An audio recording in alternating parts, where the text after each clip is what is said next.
The Dance of Dragons, a true telling by Grandmaster Munkin, being a history of the war of Targaryen succession between the Princess Rhaenyra and Aegon, second of his name, that nearly destroyed the realm. The Dance of the Dragons. A stupid name for a Targaryen civil war where my ancestors danced away my birthright. Before the war, House Targaryen counted 18 dragons. By the end, we had 2, and nearly as few Targaryens. We would never be as powerful or as feared again. The dance began, as many dances do, with an old man and a young girl. The queen had failed to produce a son for her king, so he anointed his daughter, the Princess Rhaenyra, as his heir. But years later, the king remarried, and his new wife, Queen Alicent of House Hightower, gave him a son. Feeble and foolish, the old king refused to change the succession. He didn't even see how his court had split into 2 rival camps of blacks and greens, after the dresses that the princess and the queen had worn to some tourney. One night, a servant found the old king had died in his sleep and ran to inform Queen Alicent. Protocol dictated that the bells would be rung and a raven sent to Dragonstone to summon the heir, Princess Rhaenyra, for her coronation. But Alicent had other plans. Once she saw her dead husband's body, she sealed the room and had the servant thrown into the black cells to ensure his silence. At the hour of the owl, the Lord Commander of the Kingsguard, Sir Criston Cole, summoned the small council to inform them of the king's death. Sir Otto Hightower, the Hand of the King and father to Queen Alicent, demanded that the succession be settled immediately. The decrepit old men of the small council were confused. The succession was settled in their minds. The old king had forced the lords of Westeros to swear fealty to Princess Rhaenyra as his heir. But Sir Criston Cole rightly pointed out that a son comes before a daughter. The council argued until dawn, when the Master of Coin finally stood up and declared he would have no part of treason. Sir Criston Cole, wisely, opened his throat with a dagger, ending the debate. None were more surprised to hear of Prince Aegon's succession than Prince Aegon himself. At first, the fool rejected the crown, but his mother pointed out that his sister Rhaenyra would return such loyalty by taking his head. As the old king's true-born son, he'd always be a threat. Aegon relented. He was crowned in the Dragon Pit, and his wife and sister Helaena became queen. His brother Aemond flew off to win over the few great lords whose support Aegon didn't already have. The banner of the Gold Dragon flew over King's Landing and the Red Keep as Aegon, second of his name, ascended the Iron Throne. He would not sit it long. When ravens carried the news of Aegon's coronation to Dragonstone, Princess Rhaenyra summoned her own Black Council. With her was her uncle and husband, Daemon Targaryen, considered by many to be the most dangerous man in Westeros. Few lords supported her, but the greatest of these was Corlys Velaryon, who controlled the largest fleet in the realm, and his Targaryen wife, Rhaenys, the old king's sister. Then there were her 5 sons, although none grown to manhood. A pitiful assembly, really. Combined, they couldn't match the power of House Hightower alone. But Rhaenyra had dragons. She, Daemon, and Rhaenys rode huge and formidable beasts, and 3 of her 5 sons were riders as well. Dragonstone also housed 6 more dragons without riders. Against this, King Aegon had only 4 dragons of his own. Dragons can burn a city, but only armies can take and hold it. If she was to prevail, Rhaenyra desperately needed the support of the few great houses not already sworn to Aegon. Her eldest son, Jaehaerys, flew to the Vale in the north. Her middle son, Lucerys, flew to the Stormlands. Rhaenyra hoped that the war would begin and, if the gods were good, end with diplomacy. As always, they weren't. Little Prince Lucerys must have wet himself when he entered Storm's End and found King Aegon's younger brother Aemond already with Lord Baratheon. Aemond was fearsome even before he lost his eye and set a sapphire in its stead. But the princeling pleaded his mother's case. Finally, Lord Baratheon made his decision. Go home, pup, and tell the bitch your mother that the Lord of Storm's End is not a dog she can whistle up. As Aemond's false eye gleamed at him, the princeling fled the castle and mounted his young dragon, Arrax. The rain fell in sheets, and great bolts of lightning lit the world bright as day. Arrax was struggling to stay aloft in the gale, when a roar shook the very foundations of Storm's End. Aemond rose through the clouds, and below him, the monstrous Vhagar. Vhagar was 5 times the size of Arax, and the hardened survivor of 100 battles. Vhagar caught him above Shipbreaker Bay. Watchers on the castle walls saw distant blasts of flame, and heard a shriek drown out the thunder. Prince Lucerys fell, broken, to be swallowed by the waves. With his death, the War of Ravens came to an end, and the War of Fire and Blood began. When Rhaenyra heard of her son's death, she collapsed. She considered ending the war right then, until a raven arrived from her husband, Daemon. Her son would be avenged. Whispers slithered through the taverns and back alleys of Flea Bottom. 2 men were found. One was a former gold cloak, the other, a rat catcher in the Red Keep who knew all its secrets. History remembers them only as blood and cheese. One night, Queen Helena entered the royal apartments with her daughter and 2 sons to put them to bed. Without warning, Blood and Cheese burst in, daggers in hand. They told her that a debt was owed. A son for a son. Blood and Cheese demanded she choose which son would be ripped from her forever. Queen Helena pleaded with the men to kill her instead, but they refused. Weeping, Helena named her younger son, Maelor. Perhaps she thought the boy was too young to understand. Or perhaps because the older boy was King Aegon's firstborn son and heir. "You hear that, little boy?" Cheese whispered to the younger son. "Your mama wants you dead." Then Blood struck off the older boy's head with a single blow. When the guards burst in, they found Queen Helena still screaming, clasping her dead son's body to her, mad with grief. The blood of their children transformed a dynastic dispute into a war of annihilation. The grief and rage of losing a child could burn down the world. Either Aegon or Rhaenyra could live at the end, but not both.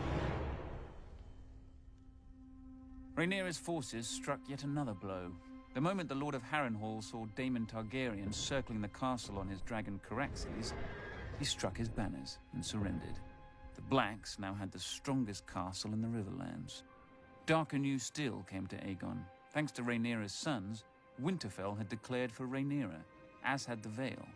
Furious, Aegon dismissed his grandfather, Sir Otto, as Hand, and appointed Sir Criston Cole, who swore to march on all the lords who had declared for Rhaenyra and put their castles to the torch.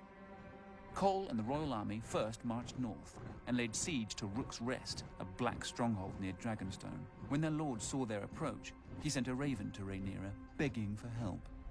For days he watched his fields and villages burning, with no response from his queen, until one day, a shadow passed over the Green Army.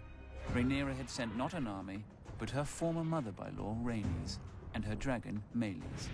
As her ancestor had done at the Field of Fire, Rhaenys gleefully began to incinerate Sir Criston's army. But Aegon had set a trap, and Rhaenys had flown right into it. As Rhaenys and Meleys blanketed Sir Criston's troops in dragonflame, 2 other dragons rose into the sky. Aemond on Vhagar, and King Aegon himself on the gleaming Sunfire. To her credit, Rhaenys didn't flee. Dragon fought dragons, and a second sun blossomed in the sky. When the smoke cleared, only Aemond and Vhagar stood uninjured. Sunfire, the most magnificent dragon in the world, had one of its wings almost completely torn from its body.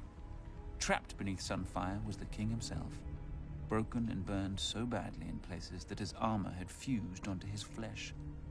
His body survived, but his mind was given over to milk of the poppy.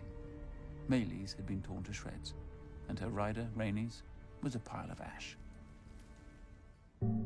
Panicked by the defeat, Rhaenyra shipped her 2 youngest sons across the narrow sea for their protection, only for her youngest to return days later, clinging to the neck of his wounded and dying dragon.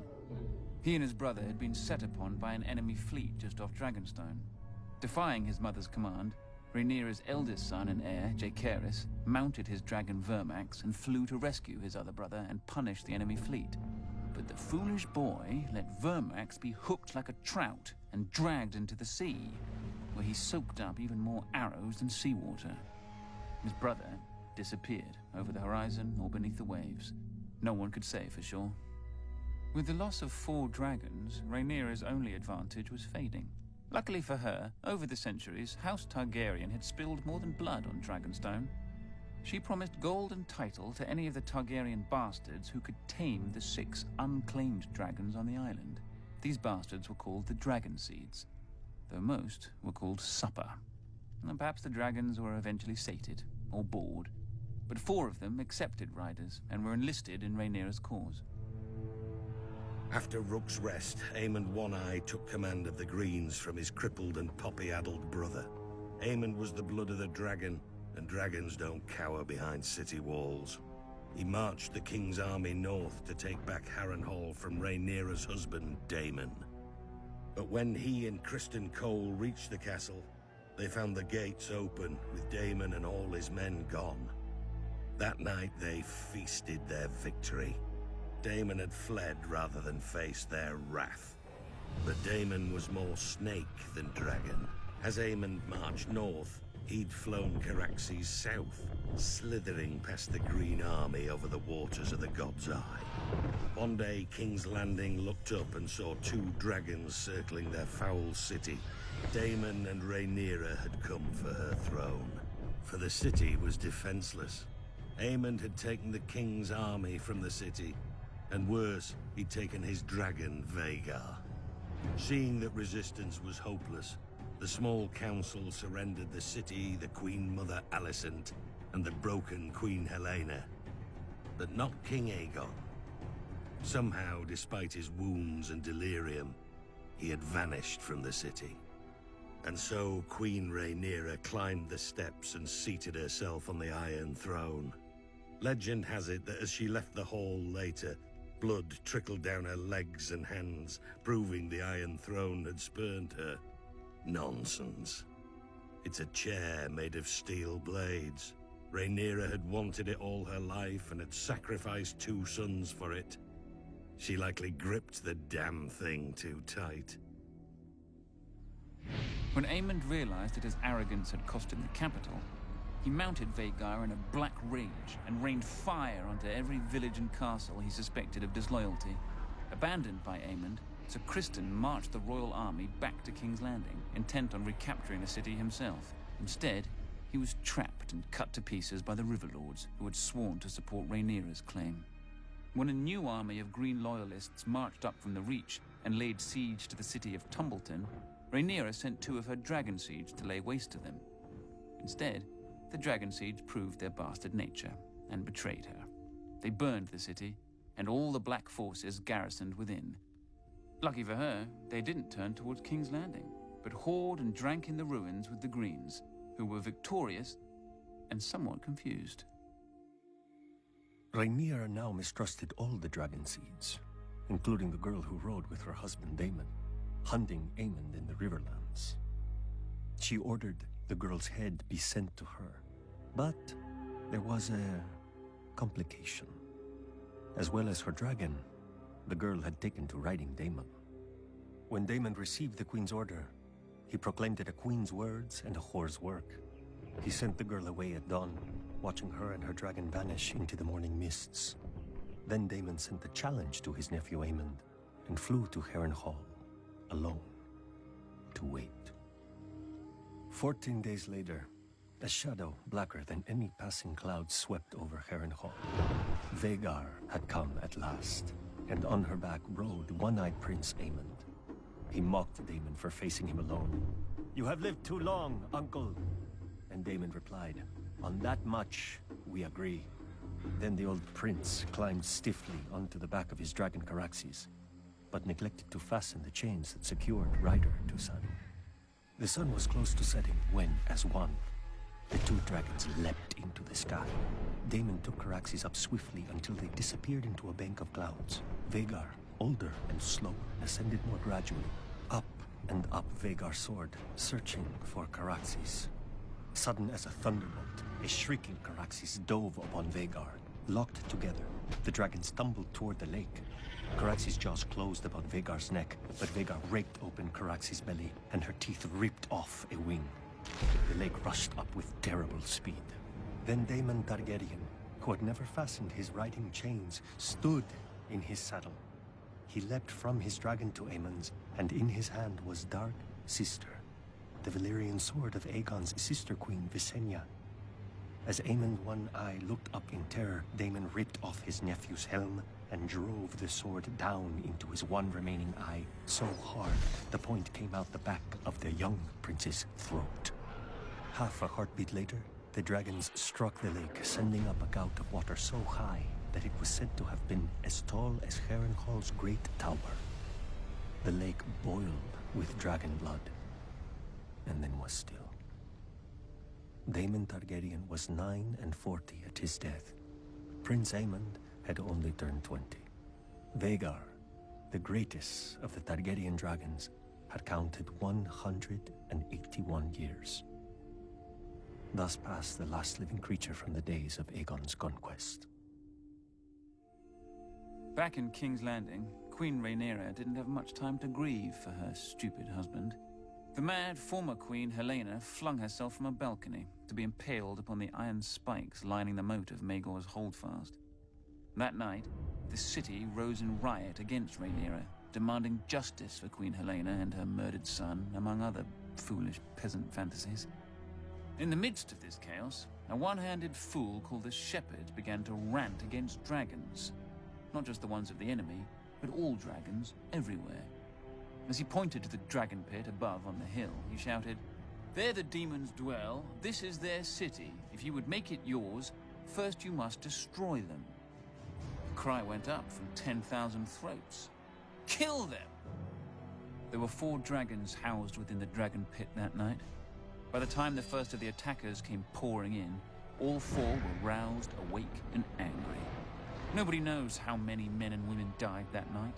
Who cares? They all should have. Trapped within the pit, the dragons could not fly. Instead, they fought with horns, claws, teeth, and fire. For every man who died, 10 more appeared, shouting that the dragons must die. One by one, they did. Finally, the last remaining dragon broke her chains, spread her wings, and flew straight up at the Great Dome, trying to flee. Already weakened by dragon flame, the dome cracked under the force of impact, and then tumbled down, crushing dragon slayers and herself.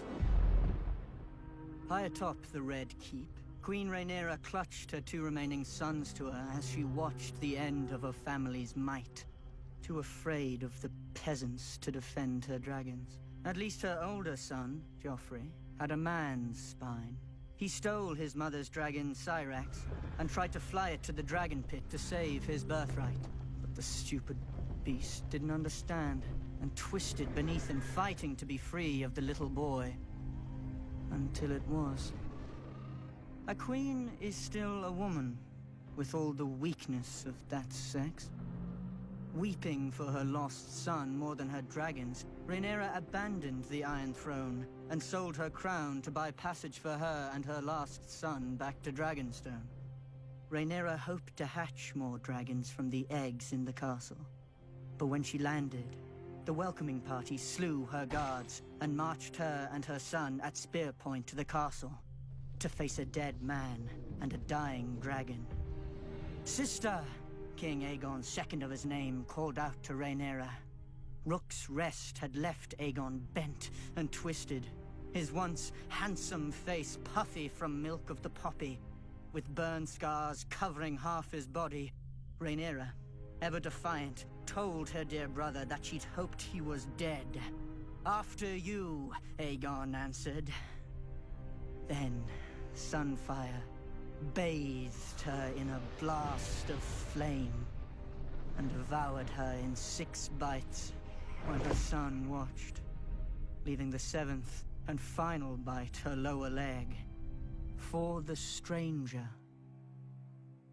Rhaenyra was dead, and King Aegon sat the Iron Throne again. But only for half a year. He was poisoned by his own men, and replaced with the very boy who had watched his mother devoured. When Rhaenyra's last son wed Aegon's only daughter, the Dance of Dragons officially ended. Ashen burned men, all that was left of the Riverlands. Two scared children spouting oaths they didn't understand, all that was left of the mighty House Targaryen. Ancient skulls and hatchlings that grew no bigger than cats, all that was left of the dragons.